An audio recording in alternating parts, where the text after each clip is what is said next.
Дават жабылсын деген дагы сөздөр чыгып атат азыркы учурда. Орусияда жок экен, Өзбекстанда жок экен, Тажикстанда жок экен, бизде бар экен. Бизде эмнеге бар ушул деп айтып атышат. Булар билесиң ким айтат, урматтуу бир туугандар? Булар жетелем адамдар.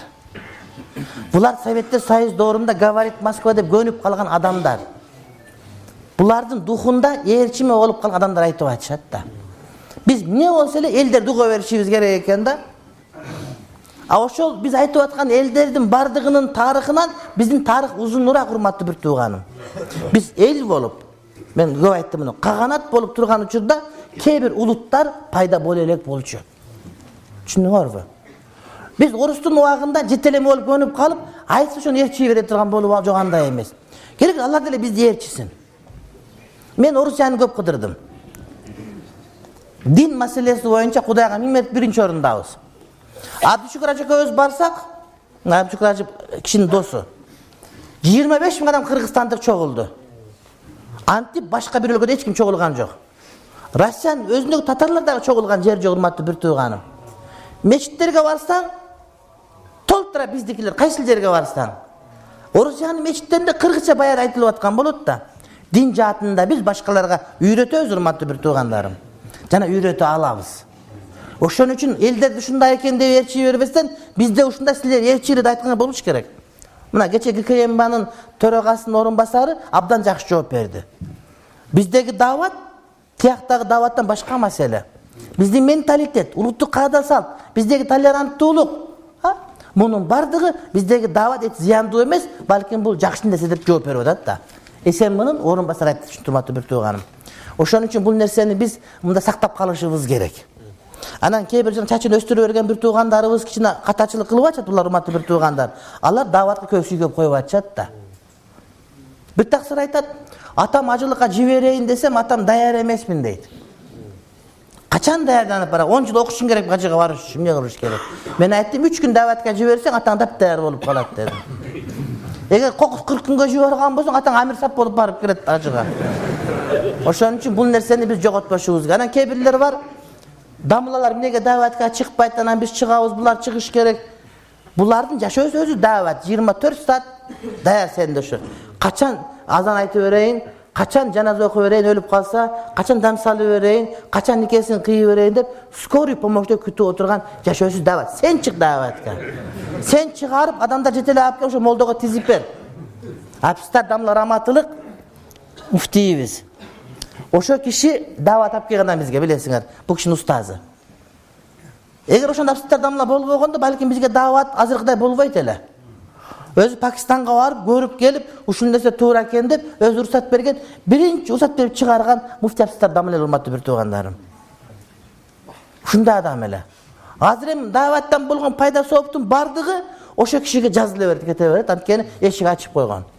Акаевдин убагында сакалын ушундай алка көрөгө менен туруп берген адам болчу. Биз сабак алып калдык, ошо кишиге биз өзү бактылуу сезебиз. Ошон үчүн бул дават деген жакшы нерсе. Бул эмне деген сөз? Бул эмне деген сөз? Даватты жабыш керек деп бирөөсү чыгып айтып атат. Өмүрүндө бир адамга жакшылык кылбаган бирөө чыгып эксперт болуп алып, даватты жабыш керек дейт. Даватчылардан Сирияга кетип атат. Кана факт, кана далил сеники ошондой. Аны каяктан көрдүң сен? Айтсаң эле туура чыга береби? Оозуң ушу эриндериң чичок болуп ушундай кыймылдай берсе, чыга берсе эле эсеп боло береби сеники? Алып аткан акчаң актасаң эле сеники эсеп боло береби, урматтуу бир тууганым? Сен кыргыз элине дават жабылсын деп кыянатчылык кылып атасың. Анткени биздин көпчүлүгүбүз ошол аркылуу мусулман болуп атабыз. Ошол аркылуу өзүбүздүн жолубузду таап атабыз.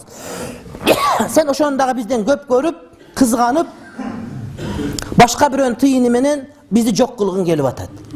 Сен муну менен 17-жылдагы орустар келип бизди кубалап, үркүндөп өлүп сөөктөрүбүз терилбей калган учурдагы геноцидти дагы бизге жаңыртып атасың сен. Дин керек эмес, дават керек эмес деп. Ага кошулуп жолук керек эмес деп. Булар чыккынчылар кыргыз элинин.